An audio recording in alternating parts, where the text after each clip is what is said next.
ሰላም ለክሙ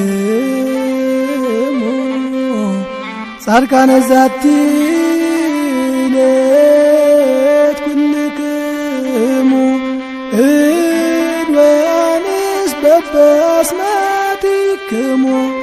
ቅዱሳነ ሰማይ ወምድር ማኅበረ ሥላሴ አንትሙ። መልእኽቲ ናብ ሰብ ሮሜ ኣብ ዝለኣኾ መልእኽቱ ማለት እዩ ምዕራፍ 5 ቁፅሪ 8 ዘለዎ ሃይለ ቃል መላዓሊ ብምግባር ክንመሃር ኢና። ቃሉ ድማኒ ከምዚ ይብል ናሁ ርእዮ መጠነ ኣፍቀረን እግዚአብሔር እንዘ ኃጥኣን ንሕነ ክርስቶስ ሞተ በእንቲአነ። እነሆ እግዚአብሔር ክንደይ ዝኣክል እንታይ ዝኣክል ከም ዝፈተወና ረአዩ። እግዚአብሔር ንሕና ኃጢአተኛታት እንከለና ንሕና በደለኛታት እንከለና ነገር ግን እግዚአብሔር አምላክ ክንደይ ዝኣክል ከም ዝፈተወና እነሆ ረአዩ። ስለ ቃሉ ናይ ቃሉ በዓል ቤት እግዚአብሔር አምላክና ክብርን ምስጋናን ደጊምና ንዕኡ ይኹነልና።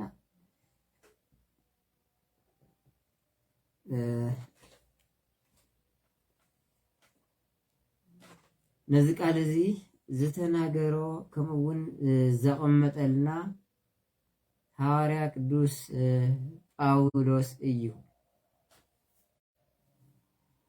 ናሁ ርእዩ መጠነ ኣፍቀረነ እግዚአብሔር ስለ ናይ እግዚአብሔር ኣብ ልዕልና ዘለዎ ፍቕሪ ስለ ናይ እግዚአብሔር ኣብ ልዕልና ዘለዎ ውዕለት ክገልጽ ከሎ ቅዱስ ጳውሎስ ከምኡውን ናይ ሮሜ ምእመናን ናይ እግዚአብሔር ውዕለታ ክንደይ ዝኣክል ከም ዘለዎም እግዚአብሔር ንዓኣቶም ክንደይ ዝኣክል ውዕለታ ከም ዝወዓለሎም ከረድኦም እንከሎ እነሆ ንሕና ኃጢአተኛት እንከለና እግዚአብሔር ግን ንዓና ክንደይ ዝኣክል ከም ዝፈትወና ክንደይ ዝኣክል ከም ዘፍቅረና እነሆ ረአዩ። ኣብዚ ቃል እዚ ፍቅሪ ዝብል ቃል ምናልባት ክነልዕል እንከለና ክልተ ነገራት ወይ ደግሞ ፍቅሪ ብክልተ ዓይነት ክንሪኦ ንኽእል ኢና። ፍቅሪ ክልተ ዓይነት እዩ። ንስውን ፍቅረ እግዚአብሔርና ፍቅረ ቢጽ ወይም ደግሞ ናይ ደቂ ሰባት ፍቅርና ምስ እግዚአብሔር ዘለና ፍቅሪ ፍቅሪ እግዚአብሔርና ፍቅሪ ወዲ ሰብ ተባሂሉ ብክልተ ይፍለ ማለት እዩ። ስለዚ ናይ እግዚአብሔር ፍቅሪ ኣየና እዩ፣ ናይ ደቂ ሰባት ፍቅሪ ኸ ኣየና እዩ ክንብል እንከለና ቅድሚ ናብኡ ምኻድና እቲ ፍቅሪ ምኽንያታዊና ዘይምኽንያታዊ ተባሂሉ እውን ይፍለ። ምኽንያታዊ ፍቅሪ ኣሎ፣ ዘይምኽንያታዊ ፍቅሪ እውን ኣሎ። እዚ ክንብል እንከለና ምኽንያታዊ ፍቅሪ ማለት ንደቂ ሰባት ዝምልከት እዩ። ንሕና ደቂ ሰባት ኣነ ንስኻትኩምን ክንፋቶን ከለና ደቂ ሰባት ክፈትውና ከለው ከፍቅሩና ከለው ብዘይ ምኽንያት ኣይፈትውናን እዮም።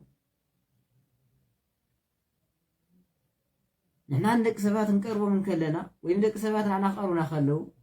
ምስ ደቂ ሰባት ክፈትውናን ከፍቅሩናን ከለው ብዘይ ምኽንያት ካባና ሓደ ምኽንያት ተዘይደልዮም ወይ ደግሞ ምኽንያት ተዘይረኺቦም ከፍቅሩና ኣይክእልን እዮም። ንዓና ብዘይ ምኽንያት ዘፍቅረና ንዓና ብዘይ ምንም ውዕለታ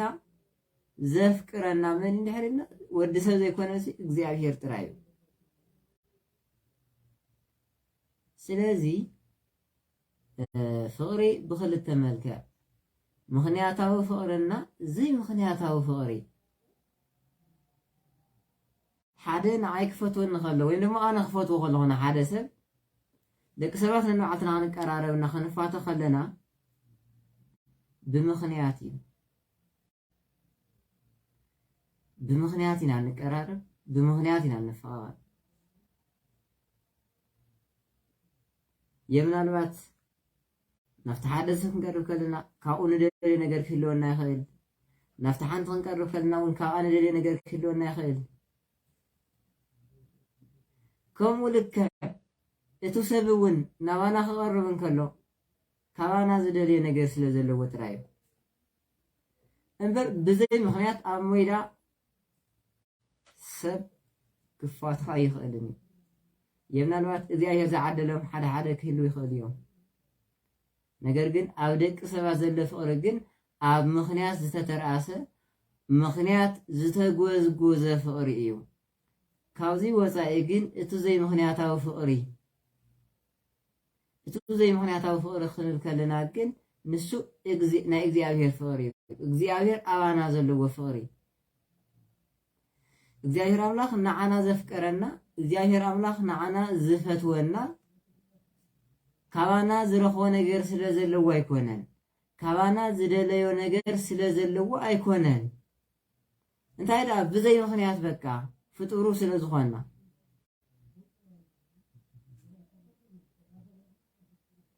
بزي مخنيات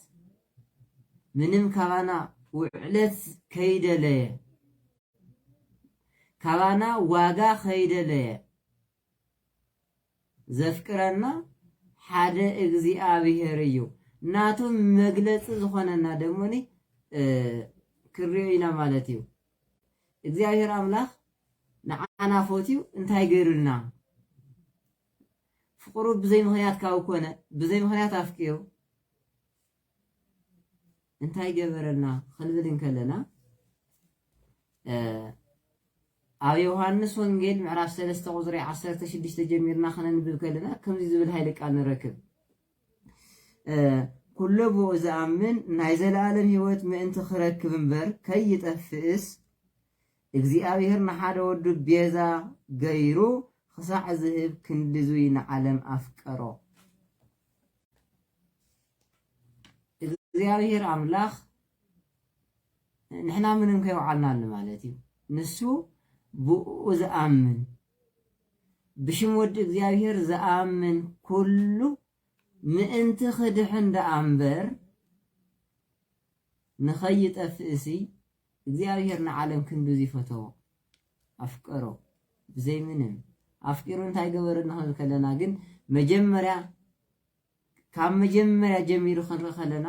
እግዚአብሔር አምላክ ክብርን ምስጋናን ንዑ ይኹን እሞኒ ካብ ኦሪት ዘፍጥረት ጀሚርና ክንርኢ ንኽእል ኢና ማለት ብመጀመርያ እግዚአብሔር አምላክ ኣብ ኦሪት ዘፍጥረት ምዕራፍ 1 ካብ ቁጥሪ 27 ጀሚርና ክሳብ ምዕራፍ 3 ዘለዎ ክንርኢ ከለና ብመጀመርያ እግዚአብሔር አምላክ ብመልክዑን ብምስሉን ገይሩ ሰብ ፈጠረ ይብለና ካብኡ ሰብ ምስ ፈጠረ ፈጢሩ ኣብ ማእኸል ሞይዳ ይገደፎን ፈጢሩ ስኢላ ቁሚጥ ወይ ከደን ናብ ምዕራፍ 2 ኦሪት ዘፍጥረት ማለት እዩ ወርድ ኢልና ክንርኢ ከለና እግዚአብሔር አምላክ ነቲ ዝፈጠሮ ሰብ ኣብ ኤደን ገነት ኣቐመጦ ወይ ደሞ ኣብ ኤደን ገነት ተንበሮ ይብለና ከንበሮ ከሎ ያው መቼ ኩልና ከም ንፈልጦ ማለት እዩ ከንበሮ ከሎ እግዚአብሔር አምላክና አዳም ሓደ ትእዛዝ ሂቡ ኣንቢርዎ ነይሩ ካብዞም ኣብ ገነት ዘለው ኩሎም ፍረታት ካብዞም ኣብ ገነት ዘለው ኩሎም ተኽልታት ኣታኽልቲ ብላዕ ናትካ እዮም ተመገቦም ንዓኻ እዮም ተፈጢሮም ንምግብኻ ክኾኑ እዮም ተመገቦም ኢሉ ኣብ ልዕሊ ኩሎም ስልጣን ሂቡ ነገር ግን ኣብታ ማእኸል ዝነበረት ወይ ደሞ ካብዛ ክፉእን ጽቡቕን ተፍልጥ ዕንጨይቲ ወይ ፍረ በለስ ግን ከይትበልዕ ኢኻ ካብዚኣ ብዝበልዕኻ ግዜ ካብዚኣ እንድሕር በሊዕኻ ናይ ሞት ክትመውት ኢኻ ኢልዎ ብድሕሪ ኣዳም እዚ ትእዛዝ ተቐቢሉ ንዝተወሰነ ግዜ ማለት እውን ን7 ዓመት ዝኣክል ሕጊ እግዚአብሔር ብምሕላው ብመንገዲ እግዚአብሔር ብምጓዓዝ እቲ ካብ እግዚአብሔር ዝተቐበሎ ቃል ብምሕላው ጸኒሑ ማለት እዩ بالحرزي جن صلاة سنات نعنا نمفتان نعنا نمودق نعنا نافزي كل نفتو نحنا تنسز ساعة خبرين خين ركب نحنا تنسز العقوبتان خين حس كل جزء دكاس سن صلاة جن ناو آدم بمنزع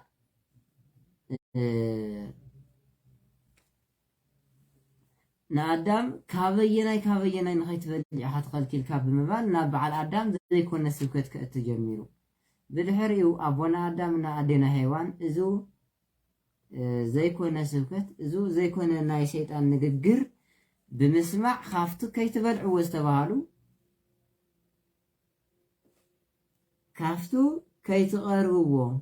كي تبلعوه النحر بلعكمو ناي موت كتموتيهم زتبهللو فرا بلس بلعو مالتي بالحرزي جن بعد آدم اتو خيتولعو زتبهلو فرا اتو صبون حمان زفلت انجي فرا خيتولعو تبهل مسبلعو جن ودياو صقم تجففه ودياو مسو زنبره خبري لغاغه كافت زنورو بتاون تفناقلو سيطان نعينا حتكون كسحتنا خلو اتمساهم اني ختلقوهم كاوز بوتا زي كتلقيهم اليكونن ازي كترخيوهم يدلنا نسخاكون حرزي اجر كيا هفتم هاتكون نسخن حرزي اجر كيا خمزي خطكوني لعلو كل هاتكون نابله مجمره يتاللنا بالحري جن كل جزء جن كنريو زغبنا ነገር እግዚአብሔር ዝበሎ ነገር كل ጊዜ ክኸውን እንከሎ ሰይጣን ዝበሎ ግን كل ጊዜ አጎላጎል ከተረፍ ከሎ ወይ ደግሞ ከይተሳኻ አኽጣር ኸለና ነሪ አውዚ ክንሪዮ ንኽእል እንታዩ እግዚአብሔር አምላኽ ንአዳምና ንሔዋን መጀመሪያ እንታይ ኢልዎም ነይሩ ካብዛ ፍረዚያ ከይትበልዑ ካብዚያ ንሕር በሊዕኹም ግን ክትሞቱ ኢኹም ኢልዎም سيطان كان تايلو بهم كبلعون كلهم كاوزي اختول أخلهم موتاي تموتنيهم أملاك تكونيهم فتعرفهم تكونوا سلس فلتي زياغير كيتو لكم بر موت ما تموتنيهم يلوهم بالحقيقة بلعوا اتزياغير زولو حقي خوينو كفتصم من كلا خلنا اتو سيطان زولو بأنصارو تقلبيتينا نرهو سلازي بالحقيقة አዳምና ሔዋን ቦታኦም ለቂቆም ክብሮም ሲኢኖም ጸገም ተገፊፎም ካብቲ ቦታ ንሱ ምስለቀቁ ግን እግዚአብሔር አምላክ ሁሉ ጊዜ ኃጢአት እንበር ኃጢአተኛ ዘይጸልእ አምላክ ስለዝኾነ አዳምና ሔዋን ተመልሰው ንስሐ በመታወም ወይም ደግሞ ተመልሰው እግዚአብሔር አምላክ በመጥያቆም እግዚአብሔር አምላክ ንኸድሕኖም ቃልአት ኢሎም ማለት እዩ ኣብ ሓሙሽተ መዓልትን ፈረቃን ካብ ጓልጓልካ ተወሊደ ከድሕነካ ዝብል ቃል ኪዳን ኣትሎም ማለት እዩ ብድሕሪኡ ኣዳም ምስ ደቁ ነዚ ቃል እዚ ስንቂ ገይሮም ብምቁፃር ነዚ ቃል እዚ ከም ስንቂ ቋፂሮም ን5500 ዘመን ዝኣክል ኣብዛ ምድሪ እዚኣ ምጽአት ናይ እግዚአብሔር ወይም ደግሞ ናይ እግዚአብሔር ናብዛ ዓለም እዚ መጽኡ ብስጋ ሰብ ስጋ ለቢሱ ሰብ ዝኾነሉ ንዓዓቶም ዘድሕነሉ ግዜ ይጽበይ ጸኒሖም ነገር ግን እቲ ተናገረ ዘይቀር እግዚአብሔር እቲ ኩሉ ግዜ ዝተናገረ ዘይቀር አምላክ ግን እታ ዝበላ ሰዓት እታ ዝበላ ግዜ ምስ በጽሐት ካብ ሰለስቲኦም አካል ሓደ አካል እግዚአብሔር ወልድ ኢየሱስ ክርስቶስ ናብዛ ዓለም መጸ ከምኡውን ሐዋርያ ቅዱስ ጳውሎስ ዘቀመጠልና ኃይለ ቃል ክንርኢ ከለና ኣብ ገላትያ መልእኽቱ ማለት እዩ ምዕራፍ 4 ቁጥር 4 ሒዝና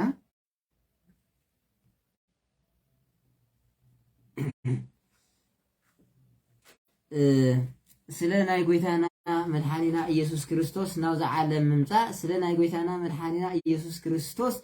ሰብ ምዃን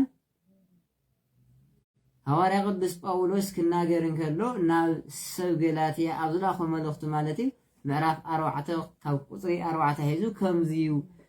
بمباد أقميت قلنا نرخو هيدك عليو جزيو مسبت حقنا እግዚአብሔር ነቶም ኣብ ትሕቲ ስልጣን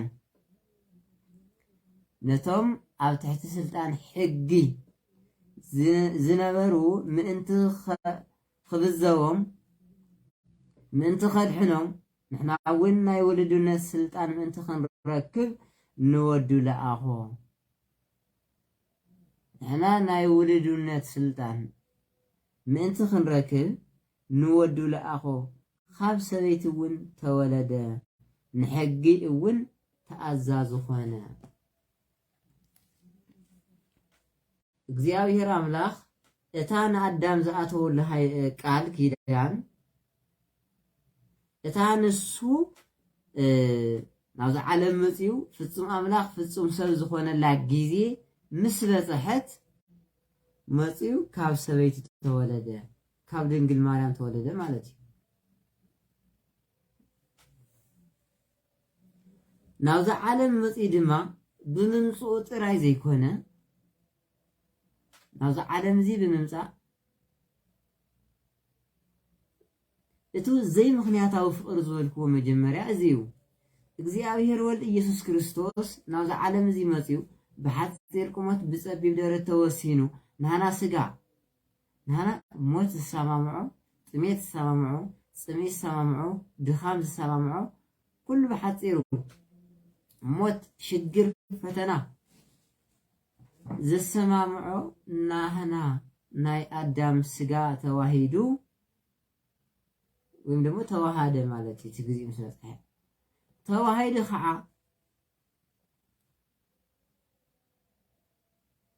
ልክ 33 ዓመት ወይም ደግሞ ኾነ ኸሎ ማለት እዩ ብዘይ ምንም ምክንያት ካባና ሓንቲ ዕለታ ኸይደለ ካባና ሓንቲ ዋጋ ኸይደለ ኣብ መልዕልተ መስቀል ኣብ ልዕሊ ዕንጨት መስቀል ተሰቂሉ በዝሎም ዕለት ንዓይን ንዓኻትክሙን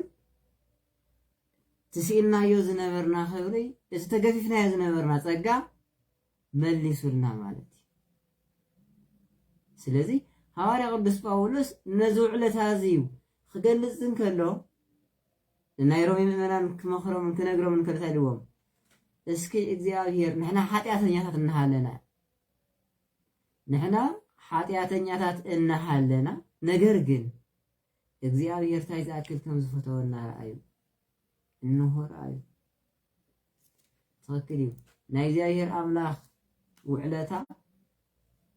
ናይ እግዚአብሔር አምላክ ፍቅሪ ብናህና ወይም ደግሞ ብናህና ዓቅሚ ብናህና አእምሮ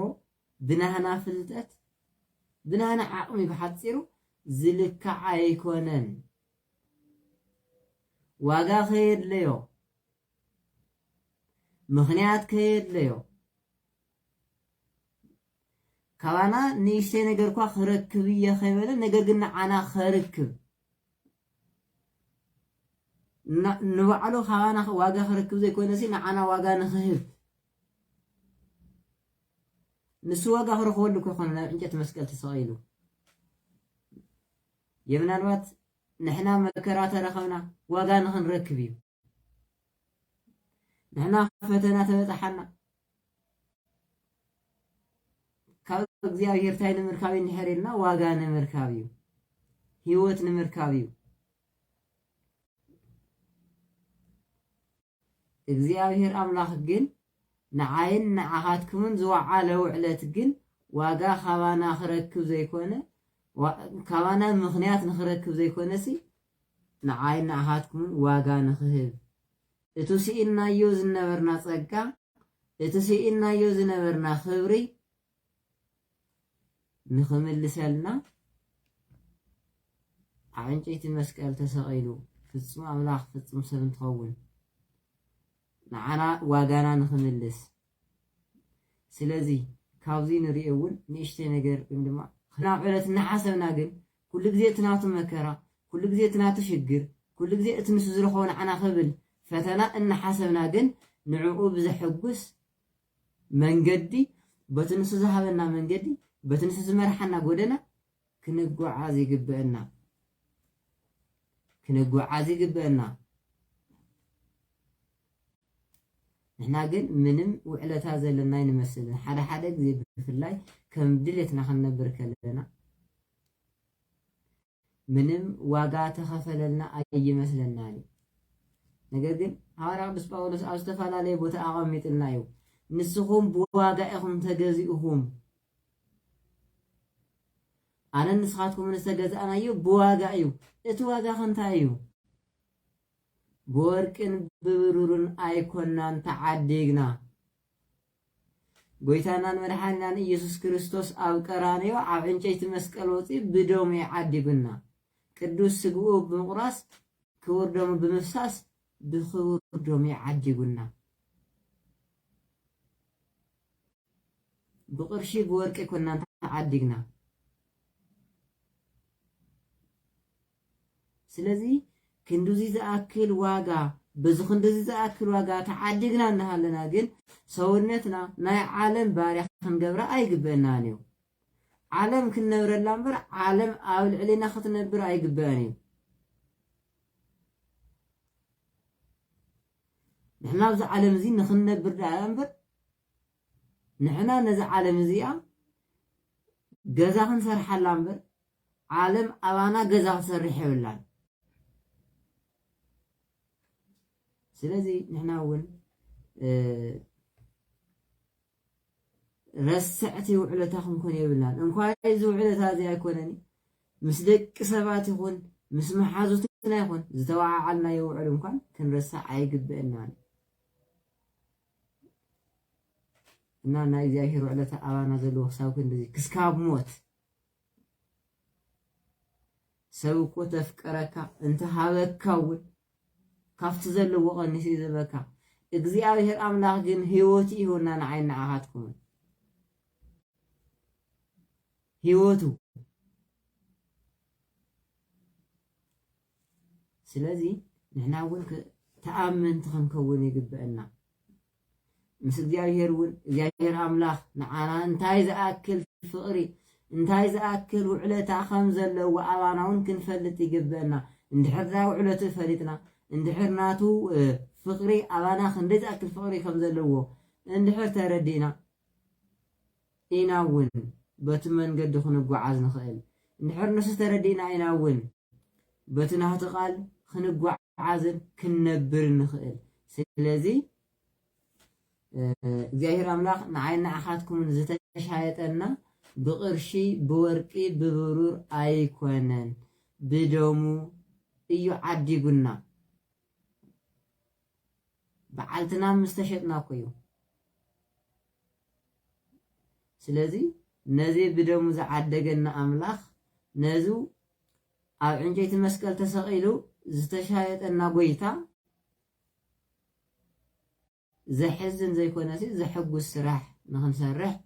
እግዚአብሔር አምላክ يحجزنا كلنا ون كل جزء فقروخ نحسب يقبلنا እግዚአብሔር አምላክ አባናት ታይዛክል ፍቅር ከምዘለዎ ታይዛክል ፍቅር ከምዘለዎ ዘይኮነ እንታይ ዝኣክሉ ዕለታ ከገይሩልና እዩ እዚታት ክንሓስብ ይግበአና ረስዕቲ ፍቅሪ ረስዕቲ ውዕለት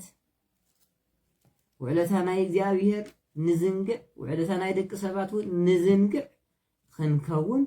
አይግብእናኒ ንእግዚአብሔር ውን ዝሕዝኖ እዚ እዩ ስለዚ እግዚአብሔር አምላክና ይባሐቂ ንዓይና አሃትኩም ውን ምንም ከይገበርናሉ ምንም ዘይክንገብረሉ ነገር ግን ብፍቅሪ ካፍቲ ዝወደቅናዮ ጉድጓድ ካፍቲ ን5500 ዘመን ዝነበርናሉ ጸልማት በዛ መዓልቲ እዚኣ ኣብ ዕንጨይቲ መስቀል ተሰቂሉ ህይወቱ ሰዊኡ ቅዱስ ስግኡን ክቡር ደሙን ኣፍሲሱ ቆሪሱ ዝዓደገላ መዓልቲ እያ እና ንሕና ውን ውዕለትኡ ፍቅሩ እናሓሰብና ኩሉ ግዜ ብቃሉ ክንነብር بمنقد خنقعاز بتنهاتو هيوت نخنبر يقبئنا مالتي زير أملاخ قدم نفسها زبن نفسها يعدلنا نسها أتينا قدوس يقول كور دمون تقبلنا أموداتا دموني ناي كل ودسب موداتو خطب كله موني زير أملاخ موداتا نصبيعو ناي منقست ورستي يبلنا ناهو رئيو متن أفكارن እግዚአብሔር እንዛሃት አንነ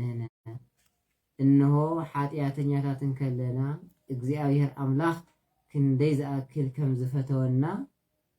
ረአዩ ሮሚ ምዕራፍ 5 ቁጥሪ 8 ወስብሐት ለእግዚአብሔር ወለወላዲቱ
ሰላም ለክሙ ጻድቃነ ዛቲ ሌት ኩልክሙ እድወያንስ በበስማቲክሙ ቅዱሳነ ሰማይ ወምድር ማኅበረ ሥላሴ አንትሙ